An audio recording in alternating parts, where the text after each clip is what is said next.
Welcome back to another vid. This is a video response. I was tagged by Carl, CarlsRoom70, and it's a 90s tag. I think it's just called 90s tag as well. It's very simple. And 7 questions, I think. Let's just have a look. Got them here. Yeah, 7 questions. And I'm going to answer them, obviously. Be a bit weird if I didn't. So, firstly, obviously, behind me, I'm playing a game. It is, well, you can see it, but here's the physical version. Star Gladiator. And you're probably thinking, what are you doing that for? That's what he says at the start of the vid, in a very kind of bad Scottish accent. And being part Scottish, I should be able to do a much better impression than that. Star Gladiator. It's alright, isn't it? A little bit of trivia for you, which I'm sure you are looking forward to hearing. I'm actually related to, you've got to go back a long way, William Wallace and Robert the Bruce. Not even joking. So, yeah, my part of the Scottish side of that family, yeah, the surname is, which I won't reveal what it is, it's not Bruce or Wallace, but a surname is quite, which isn't my one, but a surname is very prominent in that kind of thing, in that particular region, and yeah, fast forward a few years, and here I am, as a result. Bizarre, isn't it? So what I'm trying to say is, if Scotland ever does become independent, and it shouldn't, because I'm more of a unionist. I'm not going to lose any sleep if it does, but I'm just saying, if given the choice, more of a unionist. But if it ever does become independent, then they'll need a king. Just saying. So, and then I'll just put them back in the union. So, don't worry, if you're a unionist, worry not. You're in safe hands. So, anyway, that was a strange start, wasn't it? So, yeah, I've been tagged by Carl, and as well. I'm going to tag 3 people. I'm going to tag 3, but also I'm going to leave it an open tag as well. Because it'll be nice to have as many people respond as want to. That just about made sense, I think. So, yeah, the 3 people I'm going to tag, directly tag, even though it's an open tag, is firstly Pete, Snestastic. 2 reasons. 1, because I've known Pete a long time, over 10 years on YouTube. So he's one of, and there's a small band of them, but one of the people who's still knocking about who was knocking about back then, still doing it now. So, yeah, I've known Pete a long time, so that's one reason. The other reason, he's not done a video for a month or so, lazy. So you can do a response. And next person I'll tag is Mark, Soup's Eye View. 2 reasons. 1, because you just left a comment on my vids, it's fresh in the mind, so that'll teach you. But what I like about him, or one of the things I like about him, it's always the impression I've got, is that he just doesn't really care, but in a nice positive way. You know, whether people are watching, he wants them to, that's why we upload vids. But he doesn't really mind if people are watching, if they're commenting, he doesn't really, I get the impression he's not really bothered if he has a lot of subscribers, although, if given the choice, of course, we would like that. He just puts out videos when he's in the mood, when he feels he's got something to say, and he always seems like he's enjoying it. That's the impression I've always taken. Walked away from watching one of Mark's vids. It's like, yeah, he wanted to make that vid. He's enjoyed making that vid. And if other people like it, and it could be 1 person or 1,000, then great. And that's a really nice, relaxed, casual way to look at YouTube, I think, rather than getting stressed out about, oh, how many subs have I got? How many views is this going to get? How many likes is it going to get? So anyway, so check out Mark's channel, good lad. And then the other person that I'll tag in this one is Rob. That's Champion 2D Rob. And Rob went away for a long, long time, the best part of, what, 9, 10, 11 months maybe? But he started to make videos again. He's done a couple of Switch collection vids. He's done, was it a PS4 pickup vid the other day? And, was it PS4? Was it exclusively or predominantly? I can't remember. I watched it and I commented on it, but I can't remember if it was exclusively PS4. It's funny, is it? Ask me what I was wearing on the 17th of June 1989, I'll tell you. Ask me what I did last night, not got a clue. Couldn't tell you. Ridiculous. But yeah, so Rob's come back recently, and yeah, he's a good lad. I've always liked Rob. Again, someone who's been around a long, long time, so I've known on YouTube a long time, and just chilled out, just relaxed. Go on into the questions, and first one is, favourite cartoon you own on DVD? Brilliant start, because none. Obviously, I don't have any. But the thing to remember as well, for this tag, it's a 90s tag. Now, given my age, I turned a teenager in the 90s, in the early 90s. So really, when it came to cartoons in the 90s, yeah, I was watching them, but not as much. If this was an 80s tag, I'd be able to, there'll be a plethora of answers I could have given. But because it's the 90s, I'm going to go with Turtles. even though technically the Teenage Mutant Ninja or Hero Turtles started in the 80s, it was still very prominent in the early 90s, and arguably bigger than ever, really, probably in 1990. So I'm going to go with that. I used to love watching it. The movies are brilliant as well. I don't have the DVD, but I wouldn't mind getting it. I have looked, I'm not going to lie. I've looked in more recent times on Amazon. And why do people say Amazon, by the way? It's Amazon. Can we just get that right, as of now? Thank you very much. Do you say the Amazon jungle? It's Amazon jungle, isn't it? The Amazon jungle. Amazon.com or .co.uk. So yeah, I'd say Turtles. Yeah, it's just a classic. And I love the arcade game as well back in the day. And I'm going to go with that one. Question number 2, Sega or Nintendo? Now, for me, when I think of Sega or Nintendo, when you throw that question out, I immediately think automatically, just given my age and nostalgia, I don't really view it as Sega or Nintendo. I see that question as the Mega Drive or the Super Nintendo. I just automatically think that way. But just judging it for Sega or Nintendo, though, this is the thing. Depending on what day you ask me this question, I could give a different answer. You could write the name Sega on one side of a coin and Nintendo on the other, and then just toss the coin, and whatever side it lands on, I'd be happy to go with, because I love them both. And particularly when we're talking the SNES and the Sega Mega Drive. But if I've got to give an answer today, just today, I'd say Sega. In other words, the Mega Drive. But I love them both. I really do. There's so many good things about both systems or both companies that it's really hard for me to be definitive about that. It really is. I mean, if we go back to the Mega Drive and the SNES in particular, that's more my thing when it comes to Sega and Nintendo, like I say. So I played on a Mega Drive first in around about 1991, but I owned a Super Nintendo first. It was the first system I owned, not first Nintendo system I owned. Not including like a few handhelds, like Mario Bombs Away that I owned, going back in like the mid-80s. So, so the SNES was the first one, but then I got my own Mega Drive a year later in 93. So I've got experience, hands-on, direct experience with both systems, with both manufacturers, both brands, and so I love them both. But today, I'm just going to have to go with Sega because got to pick one, simple as that. Question number 3, favourite console video game? Well, I'm going to go back to that era, and I can't get it out of my head. It has to be Street Fighter 2. It's just synonymous with that era of the 90s for me. You know, when that game came out with me and my friends at school, it was such a huge big deal. You know, it was a massive game, the biggest game around at that time. Everybody, it seemed, wanted it. And it was more expensive at the time. I think it was like 60 or was it 70 quid when it came out. It was a lot more than the average game. And yeah, we played it at the arcades, and we just couldn't wait to get hold of this. Now, I didn't get it initially when it came out, but my friend did, Rob. So he had that game, and we all played it around his house like religiously. Absolutely loved it. And then eventually, of course, I did get it. And then latterly as well, it was only about a year or so later, I got it on my Mega Drive. So yeah, just a brilliant game. I'm going to have to say Street Fighter 2. It was such a groundbreaking game, and it stands the test of time. I still think it's a brilliant game, the original, and obviously there's been many, many spin-offs, and I've not played them all, obviously, but Street Fighter 2 is just a brilliant game, and I'm going to go with that one, and Turbo as well. The first few that came out afterwards were really good, but it's going to have to be the original. It's the Capcom loading screen, and the memories, the sound, the graphics, the music to the actual game when it starts.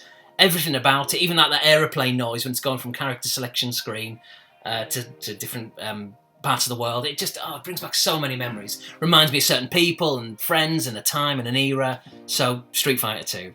Question number 4, favourite comic? Again, given my age, I wasn't really buying comics in the 90s. In the 80s, I would have been a little bit. We're talking like the Beano, the Dandy. Was it Topper? Was one of them called Topper? They had these things called Commando as well, which was like a wartime mini-comic. I mean, they started in the 60s, but they were massive in the 80s. And they're still going now, I think. I had a look on Wikipedia earlier on, just a quick look to see if they're still making them. I'm sure they said they are, which was interesting. So, but in the 90s, no, I'd moved on to magazines by that point. Razzle, Club International. Joking, obviously, I wasn't buying them, I was stealing them. Back in the 90s, unbelievable. No, in the 90s, when it came to it was magazines, wasn't it? Not those kind of magazines. It was like Shoot, football magazine, obviously, Match magazine, Total Football, computer magazines, CMVG, Amiga and ST Action, and Super Play, all that kind of stuff. But comics in the 90s, not really. I know Carl mentioned Viz, and I did technically get that once or twice, but I wasn't a religious reader of it.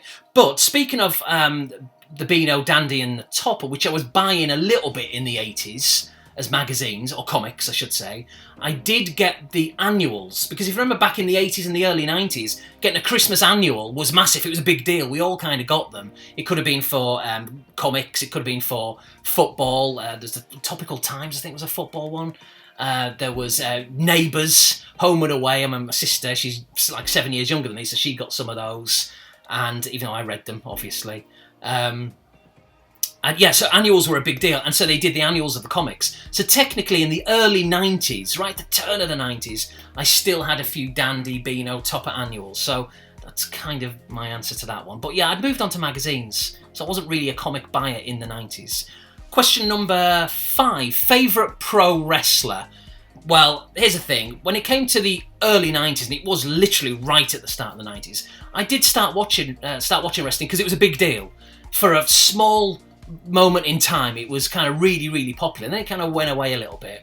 So we're talking like the days of Hulk Hogan, The Ultimate Warrior, Bret the Hitman Hart, Owen Hart was knocking around, The Undertaker, of course, was it the Bushwhackers, the Legion of Doom, Jake the Snake Roberts, so many others, all from that kind of what would have been late 80s up into like sort of early 90s. So I was kind of really into that for a while. And speaking of magazines, I would, for a brief period in time, I would buy them, or did buy the magazine.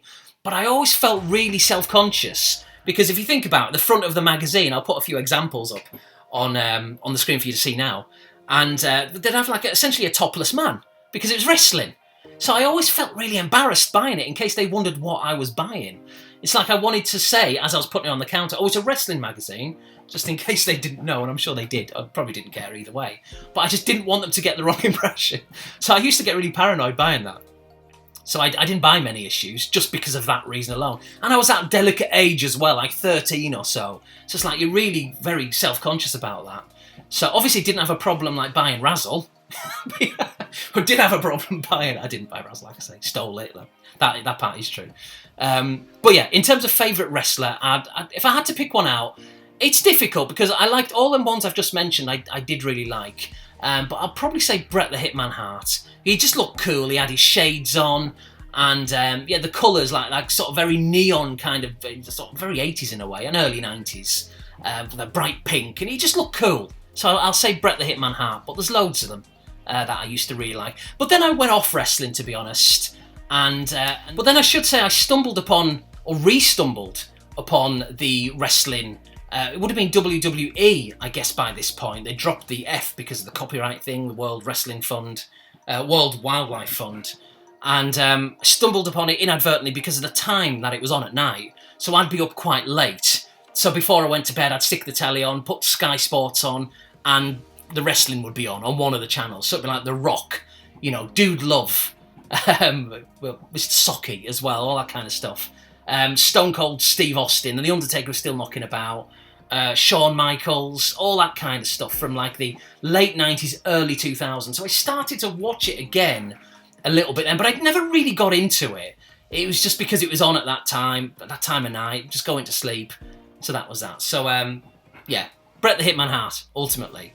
Question number 6, favourite song and music video. Very, very difficult, because I haven't really got a favourite song. There's thousands of songs that I love, hundreds or thousands of videos that I really like. But I've gone with 2, slightly cheated. I've gone with Oasis and Wonderwall in terms of the song and the video. Now, it's not because it's the greatest song in the world. It isn't. It's a good song. I do like it. It's just very nostalgic. It reminds me of a certain time. I guess that's what happens, isn't it, with all songs and videos? They remind you of a certain time, a certain place, a certain era. And it was a great time. I was really getting into music by that point. I'd liked music for many, many years before. I'd always been listening to it. I grew up in a very music household.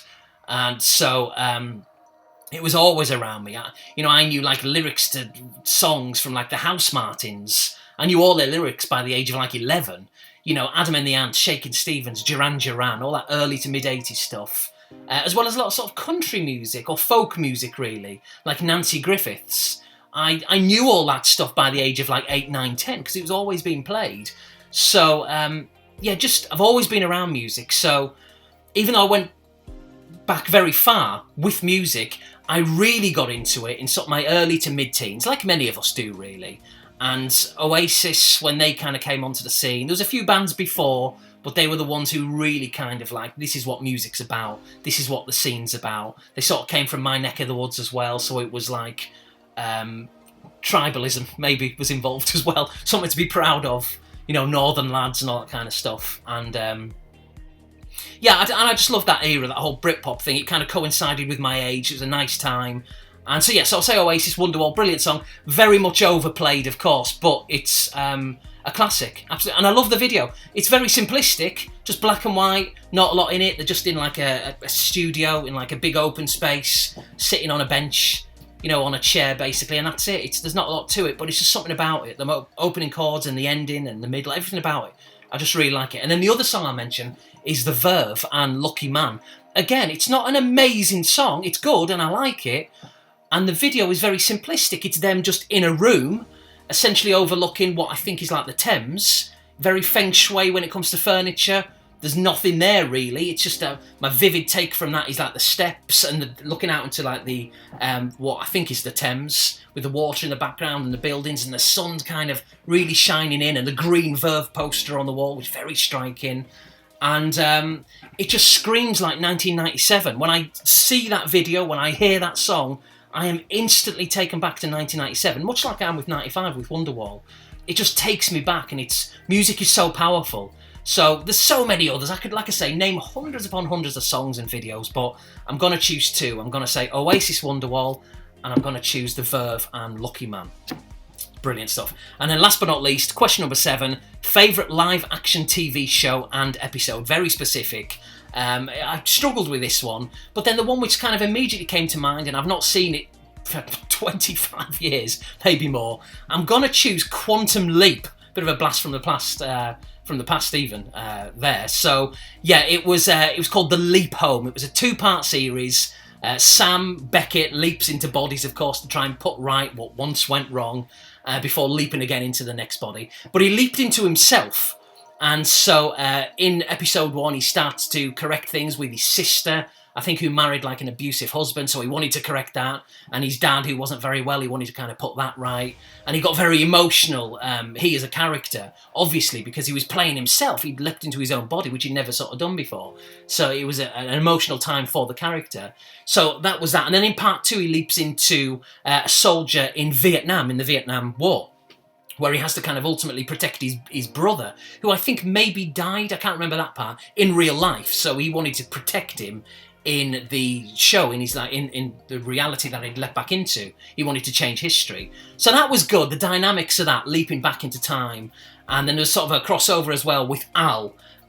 He was kind of involved in that storyline as well from his past back in like the Vietnam War.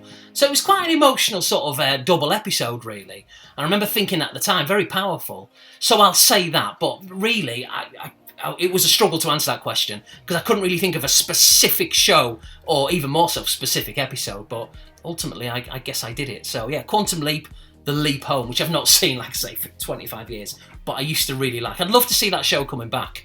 But it's probably not going to happen really. How old's Dean Stockwell now? He must be in his 80s. And Scott Bakula still looks pretty good. Still looks young and, good looking chap. I'd say he's probably in his 60s now, but he could still do it. Anyway, we'll see. So yeah, so that's the tag done and dusted. Thank you for Carl, or thank you to Carl for tagging me. And yeah, I'm tagging Pete, Mark and Rob, but it is an open tag. If you fancy doing it, please by all means do it. Check out all the channels below. And yeah, until my next vid, which I think will be a pickups vid, maybe next week or the week after, there or thereabouts. Until then, take it easy and take care. See you later.